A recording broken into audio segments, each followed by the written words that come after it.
பொதுவுடைமை தந்தை Karl Marx கூட தமிழகத்தின் தலைநகர் சென்னையில் பிப்ரவரி 2026 தான் வந்திருக்கிறார்.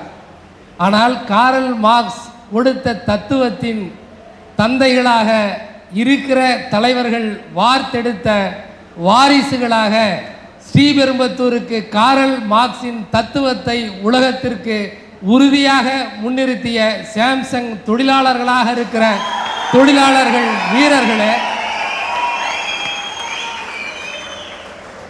உலகம் சேகுவாராவின் எலும்புகள் கூட எழுந்து நின்று ஏகாதிபத்தியத்திற்கு எதிராக ஆயுதம் ஏந்தும். எனவே சேகுவாராவை சிதைத்து எலும்புகளை கூட விட்டுவிடாதீர்கள் என்று ஏகாதிபத்தியம் சொன்னது.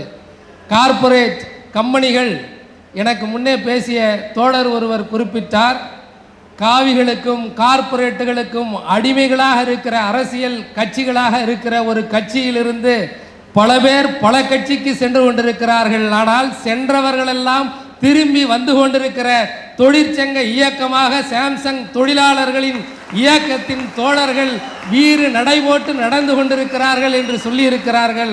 அன்புக்குரிய தலைவர்கள், தியாக தலைவர்களாக இருக்கிற ஏஎஸ் அவர்களே, கண்ணன் அவர்களே, முத்துக்குமார் அவர்களே, இந்த இயக்கத்தை வழிநடத்தி கொண்டிருக்கிற முன்னணி தலைவர்களே, தலைவர்களை ஒருபோதும் பின்பற்றாமல் இருக்கிற தடயங்கள் அல்ல என்பதை நாள்தோறும் நிரூபித்துக் கொண்டிருக்கிற சாம்சங் தொழிலாளர்களே, உங்கள் அனைவருக்கும் என் வீர வணக்கத்தையும் நெஞ்சார்ந்த வாழ்த்துக்களையும் தெரிவித்து, இந்த போராட்டம் தொடரும் தொடரும் தொடரும். அதற்கான சட்ட துணையாக என்னாலும் உங்களோடு தோள் நின்று தோள் நிற்பேன் என்று உறுதியளித்து விடைபெறுகிறேன். நன்றி, வணக்கம்.